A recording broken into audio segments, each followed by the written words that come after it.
బీరకాయ కూర చేస్తున్నానండి. ముందుగా స్టవ్ వెలిగించి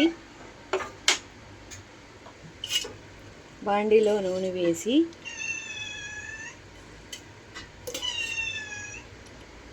తగినంత నూనె వేగాక తాలింపులు వేగాక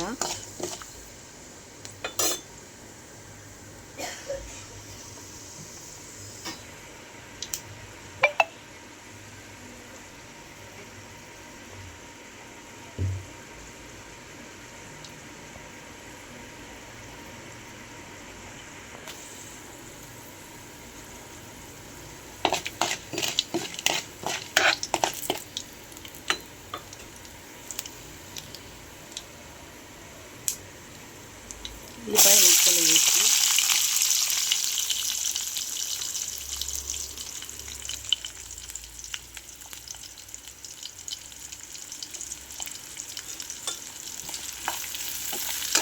ఉల్లిపాయ వేగేంత వరకు హైలోనే పెట్టాలండి. కొంచెం మగ్గాక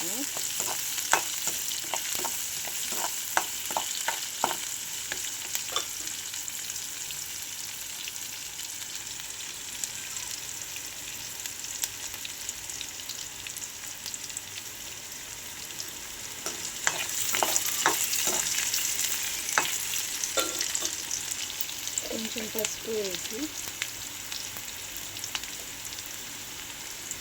పసుపు వేయాలి. తర్వాత కొంచెం కలుపుకొని పసుపు వాసన పోయేంత వరకు కొంచెం ఫ్రై చేసి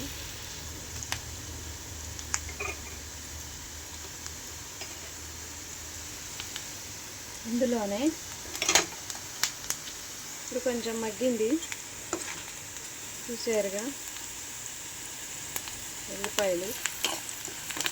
దీంట్లో కడిగిన బీరకాయ ముక్కలను వేయాలి.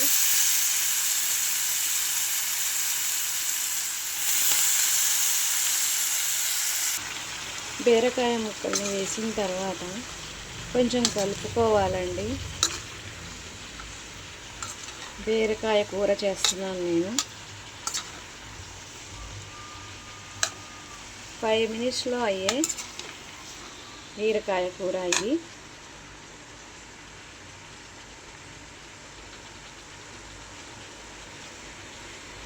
ఇలా మొత్తం కలిపిన తర్వాత బాగా మగ్గే వరకు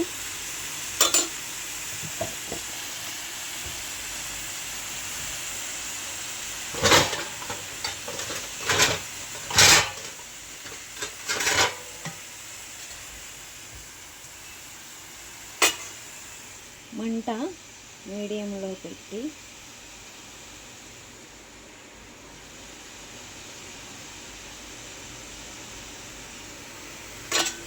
మగ్గనివ్వాలండి.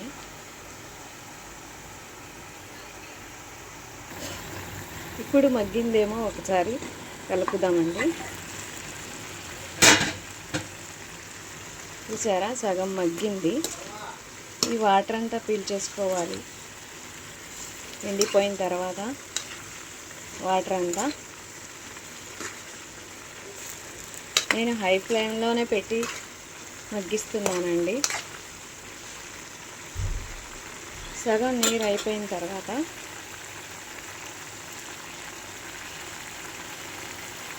అప్పుడు మీడియంలో పెట్టుకోండి. ఇంకా కొంచెం మగ్గనిద్దాం.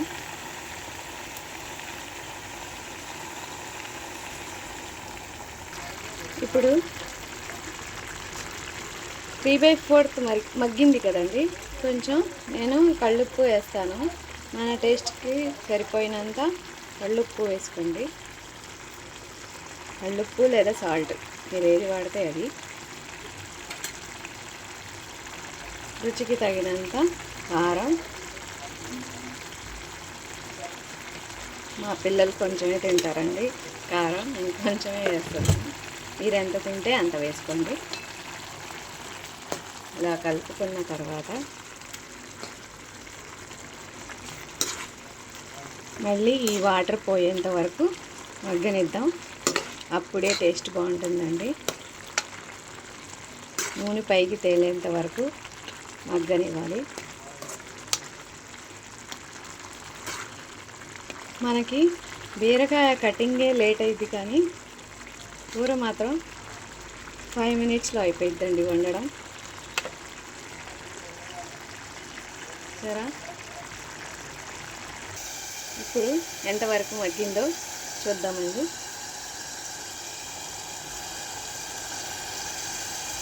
ఫస్ట్ స్టవ్ సిమ్లో చేసుకుందాం.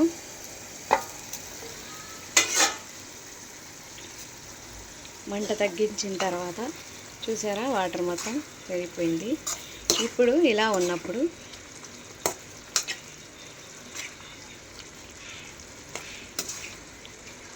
మంటని సిమ్లో పెట్టుకుందాం. ఇలా లాస్ట్లో ఇలా ఉన్నప్పుడు సిమ్లో పెట్టుకుంటే నూనె అంతా పైకి తేలిద్దండి.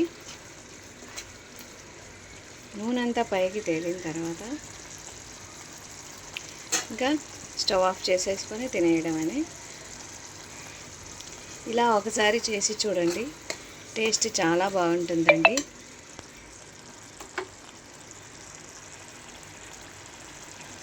మా పిల్లలు కూడా తింటారండి ఇలాగా. చాలా పిల్లలకి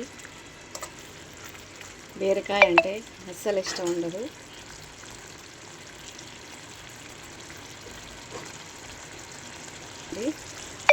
నూనె అంతా కొంచెం పైకి తేలింది. 2 మినిట్స్ ఉండి గ్యాస్ ఆఫ్ చేసేయడమేనండి. Thank you. ఇది బీరకాయ కూర. మీరు కూడా ట్రై చేసి ఎలా ఉందో కామెంట్ చేయండి. సబ్స్క్రైబ్ చేసుకోండి.